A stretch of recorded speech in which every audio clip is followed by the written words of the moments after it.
अस्सलामु अलैकुम व रहमतुल्लाहि ताला व बरकातुहु नहमदुहु व नुसल्ली अला रसूलिल करीम अम्मा बाद फ़क़द क़ाल अल्लाहु ताला फ़िल क़ुरानिल अलीम अल फ़ुरक़ानिल मजीद अऊज़ु बिल्लाहि मिनश शैतानिर रजीम बिस्मिल्लाहिर रहमानिर रहीम व इज़ा सअलक इबादी अन्नी फ़इन्नी क़रीबुन उजीबु दअवतद दाइ इज़ा दआन फल्यस्तजीबु लि वल्युमिनु लअल्लहुम यर्शुदून ஸதகல்லாஹுல் அலியுல் அலீம்.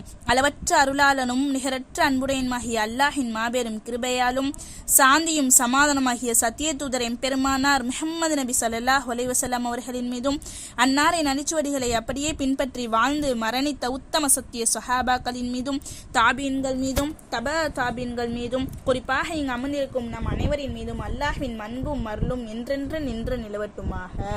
ஆமீன். அல்லாஹ் யாரை நேசிக்கிறான் தெரியுமா? அல்லாஹுடைய தூதர் எம்பெருமானார் முஹம்மது நபி ஸல்லல்லாஹு அலைஹி வஸல்லம் அவங்க சொல்றாங்க, அல்லாஹ்விடம் கேட்பதை அல்லாஹ் நேசிக்கிறான். தன் அடியார்கள் தன்னை அழைச்சு நான் ஒருவன் தான் தன்னுடைய தேவையை நிறைவேற்ற முடியும் என்ற நம்பிக்கையில எந்த ஒரு அடியான் தன்னை அழைத்து என்னிடத்தில் பேசுகின்றானோ அவன் பேசுவதை அந்த ஏக இறைவனாகிய அந்த ரப்புல் ஆலமீன் கேட்க விரும்புகின்றான். அல்லாஹு அக்பர். அல்லாஹ் அவனை பத்தி குர்ஆன்ல பல இடங்கள்ல சொல்றான். இன்னும் குர்ஆன்ல சொல்றான், வ இதா சஅலக இபாதி அன்னி, நபியே என்னை பற்றி உங்களிடத்தில் என் அடியார்கள் கேட்டால். இப்படி நபியவர்களிடம் கேட்பவர்களுக்கு அல்லாஹ்வே குர்ஆன்ல சொல்றான், நபியே உங்களிடம் ரூஹை பற்றி கேட்கிறார்களா, உயிரை பற்றி கேட்கிறார்களா, நீங்கள் சொல்லுங்கள். மறுமையை பற்றி கேட்கிறார்களா, நீங்கள் சொல்லுங்கள். ஆனால் என்னை பற்றி என் அடியார்கள் உம்மிடத்தில் கேட்டால் நீங்கள் சொல்லுங்கள் என்று சொல்வதற்கு பதிலாக அல்லாஹ் சுப்ஹானஹு தஆலாவே குர்ஆன்ல பல இடங்கள்ல சொல்றான், ஃபஇன்னி கரீபுன், நபியே நீங்கள் சொல்ல வேண்டாம், நான் சொல்கின்றேன். என் அடியார்களுக்கு மிக சமீபத்தில் இருக்கின்றேன். உஜீபு தஅவத்தத் தாஇ இதா தஆன், யார் என்னை அழைத்தாலும் அந்த அழைத்தவரின் அழைப்புக்கு பதில் கொடுக்கின்றேன். ஃபல்யஸ்தஜீபு லி, அவர்கள் என்னை அழைக்கட்டும். வல்யுமினு பி, அவர்கள் என் மீது நம்பிக்கை கொள்ளட்டும்னு அல்லாஹ் தஆலா தன்னுடைய திருமறை குர்ஆன்ல சொல்றான். சுப்ஹானல்லாஹ். இன்னும் அல்லாஹ் சொல்றான், என்னுடைய அடியார்களுக்கு மிக அருகாமையில இருக்கிறேன்னு சொல்றான். எவ்வளவு அருகாமைனா, நபிகள் நாயகம் ஸல்லல்லாஹு அலைஹி வஸல்லம் அவங்க சொல்றாங்க, ஒரு நாள் நபித்தோழர்கள் எல்லாம் அல்லாஹ்வை சப்தமித்து அழைத்து கொண்டிருக்கின்றார்கள். அதற்கு நபிகள் நாயகம் ஸல்லல்லாஹு அலைஹி வஸல்லம் அவங்க சொல்றாங்க நபித்தோழர்கள் கிட்ட, நீங்கள் காது கேட்காதவனை அழைக்கவில்லை, உங்களை விட்டு தூரமாக இருப்பவனை நீங்கள் அழைக்கவில்லை, உங்களை கேட்கக்கூடிய உங்களை பார்க்கக்கூடிய அந்த ஏக இறைவன் அந்த ரப்புல் ஆலமீனை நீங்கள் அழைக்கிறீர்கள். நீங்கள் மிக கண்ணியத்தோடு அழையுங்கள். இன்னும் பார்க்கிறான், நீங்க சப்தம் இல்லாமல் அலையுங்கள்னு சொல்லி நபித்தோழர்களிடம் அல்லாஹ் சுப்ஹானஹு வ தஆலா சொல்றான். அல்லாஹ் நம்மளுடைய பிடரி நரம்பிற்கும் மிக சமீபத்தில் இருக்கின்றான். சுப்ஹானல்லாஹ். இன்னும் நபிஸல்லல்லாஹு அலைஹி வஸல்லம் அவங்க சொல்றாங்க, அல்லாஹ்ட்ட நம்ம கேட்பதை அல்லாஹ் என்னுடைய அடியான் கேட்டுட்டான், அவன் குரல்ல கேட்கணும்னு சொல்லி அல்லாஹ் ரொம்ப நேசிக்கிறான்.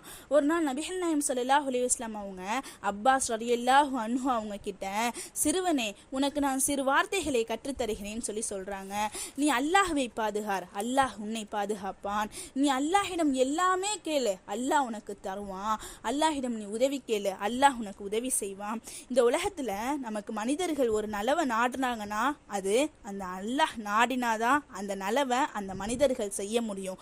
இதுவே அந்த மனிதர்கள் நமக்கு கெட்டதே நாடுறாங்க அப்படின்னா அந்த அல்லாஹ் நாடினாதான் அந்த கெட்டதையும் அவங்க செய்ய முடியும். நபிகள் நாயகம் ஸல்லல்லாஹு அலைஹி வஸல்லம் அவங்க சொல்றாங்க, ஒரு அடியான் பாவம் செஞ்சுவிட்டு அல்லாஹ் கிட்ட பாவ மன்னிப்பு கேட்டானா அல்லாஹ் சொல்லுவானா, என்னுடைய அடியான் தான் ஒருவன் தான் அவனுடைய பாவங்களை மன்னிக்க முடியுங்கிற நம்பிக்கையில கேட்கிறான். நான் அப்புறம் எப்படி அவனுடைய பாவங்களை மன்னிக்காம இருப்பேன்னு சொல்லி அல்லாஹ் தஆலா அந்த அடியானுடைய பாவங்களை மன்னிக்கிறான்.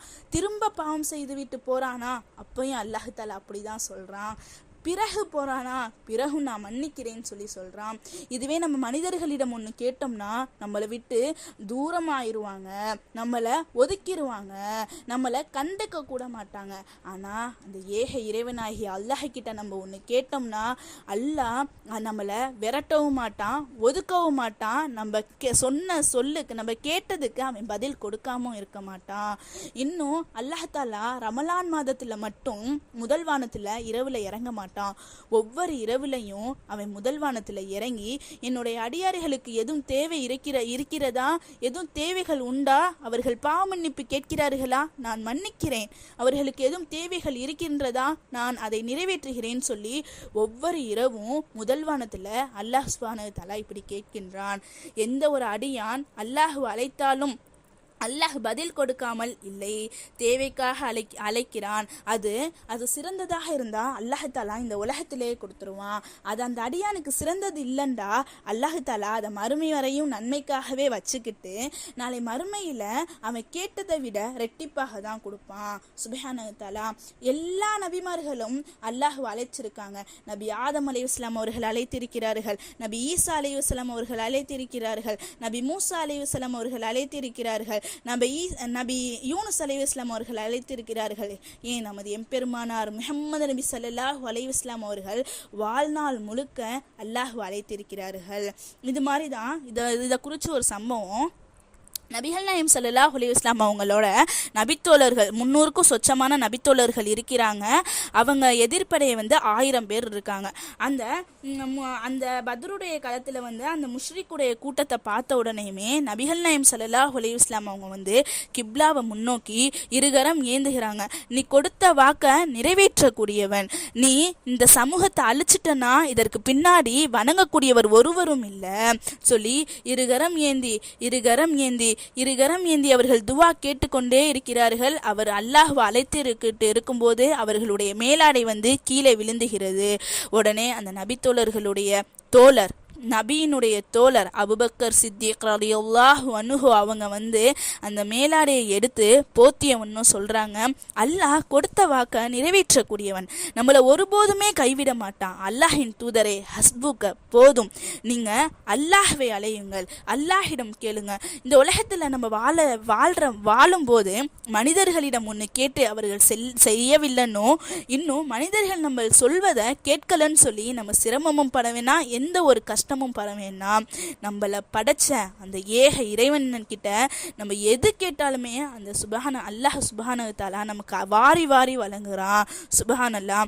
இன்னும் நபி அல்லாஹ் நம்ம ஒன்று கேட்டு அவன் தரலாட்டி வெக்கப்படுகிறான். திருவள்ளுவர் உதவியை பற்றி என்ன சொல்றார் அப்படின்னா, இன்னா செய்தாரை ஒருத்தல் அவர் நான நன்னயம் செய்துவிடுதல். நமக்கு துன்பம் செய்தவர்களை அவர்கள் வெட்கப்படும் அளவுக்கு நன்மை செய்து தண்டிப்பதே சிறந்த வழியாகும். இன்ஷா அல்லாஹ் இனி வரக்கூடிய காலங்களில் மனிதர்களிடம் கேட்டு உதவி கேட்டு அவர்கள் நாம் பேசுவதை கேட்கவில்லை என்று சிரமப்படாமல் அல்லாஹ்விடம் அதிகமாக கேட்டு அல்லாஹுடைய நெருக்கத்தை இந்த உலகத்திலேயும் பெற்று நாளை மறுமையிலும் பெற்று நாளை உயர்ந்த சொர்க்கமாகிய ஜன்னத்துல் ஃபிர்தோஸ் என்ற சொர்க்கத்தில் நாம் அனைவரையும் அல்லாஹ் ஒன்று கூட்டுவானாக. ஆமீன். வாஹிது தஅவானா வ அனில் ஹம்துலில்லாஹி ரப்பில் ஆலமீன். அஸ்ஸலாமு அலைக்கும் வ ரஹ்மத்துல்லாஹி தஆலா வ பரகாத்துஹு.